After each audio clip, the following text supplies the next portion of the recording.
네, 안녕하세요. 오늘 NIG면 해설 강의를 맡게 된 김윤정 기자입니다. 네, 오늘은요, 패러글라이딩으로 학교까지 날아간 한 인도 소년에 대해서 알려드리려고 합니다. 네, 인도에서 시험에 지각할 위기에 처한 대학생이 바로 패러글라이딩을 타고 학교에 등교를 했다고 합니다. 네, 굉장히 중요한 시험을 앞두고 있었나 봐요.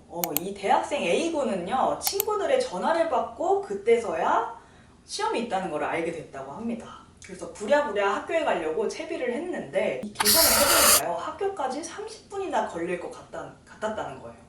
네, 여기 기사 첫 번째 문단에 보시면요, 길이 가파르고 구불구불한 데다 교통체증이 예상돼서 30분은 걸릴 거리였다고 써져 있죠.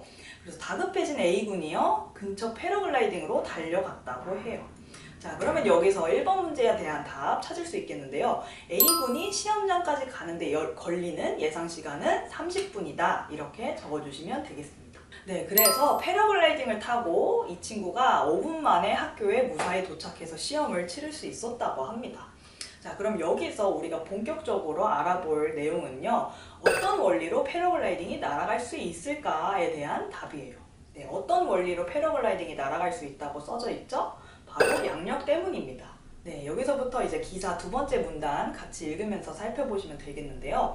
자, 이 양력이라는 건요, 오를 양자에 힘 역자를 써서 물체가 떠오르는 힘을 말합니다. 양력은 어떻게 발생할까요? 네, 두 번째 문단 천천히 같이 읽으면서 알아보도록 하겠습니다. 네, 이 패러글라이딩을요, 옆에서 바라보면 날개가 이렇게 그림처럼 생겼습니다. 그래서 패러글라이딩 날개 윗부분은요, 굉장히 둥글고요, 아랫부분은 둥글지 않죠.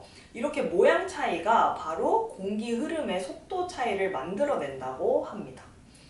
네, 그래서 이런 모양 때문에 날개 위쪽의 공기는 아래쪽보다 굉장히 빠르게 지나간다고 합니다. 네, 그래서 이 속도 차이가요, 바로 압력 차이를 만들어낸다고 합니다. 네, 그래서 빠른 공기 흐름을 가진 곳은 낮은 압력이 발생하고요, 느린 공기 흐름을 가진 쪽은 높은 압력이 발생한다고 합니다.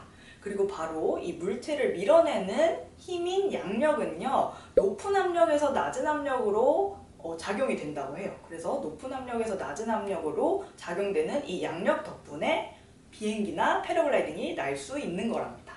네, 그래서 정리를 해볼게요. 정리를 해보면요, 패러글라이딩은 날개 위쪽의 공기 속도가 빨라지고 아래쪽 공기 속도가 느려지면서 압력 차이가 생겨서 이로 인해 양력이 발생하고 하늘로 떠오른다. 이렇게 써주시면 되겠습니다. 네, 그래서 이 패러글라이딩은요, 11시간 넘게 430km를 날아갈 수도 있다고 합니다.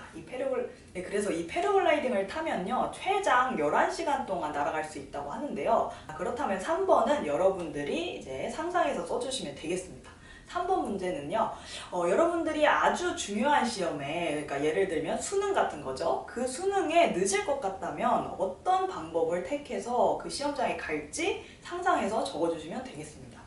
네, 저의 경우에 이제 두 가지 방법을 생각해 봤는데요. 첫 번째는 공유 전동 킥보드를 활용하기입니다. 네, 요즘 길거리에 전동 킥보드가 많이 있죠. 전동 킥보드가 당연히 걷는 것보다 빠르니까 킥보드를 활용하는 게 어떨까 한번 생각을 해봤습니다. 그런데 이제 킥보드로도 안 될 거리가 있죠. 그럴 경우에는 오토바이 퀵 서비스를 활용할 것 같아요. 아니면 이제 배달하고 있는 오토바이 기사한테 부탁을 해서 간곡히 부탁을 해야겠죠. 제발 시험장까지 저를 데려다 주세요. 이렇게 얘기를 해서 갈 것 같아요. 네, 실제로 이 A군도 패러글라이더에게 간절하게 부탁을 해서 시험장까지 갈 수 있었다고 합니다. 네, 그런데 중요한 건 늦지 않는 습관이겠죠. 네, 다들 지각하지 않고 성실하게 학교 생활이나 사회생활을 하셨으면 좋겠습니다. 네, 여기서 NIG면 사면 해설 강의를 마치도록 하겠습니다. 감사합니다.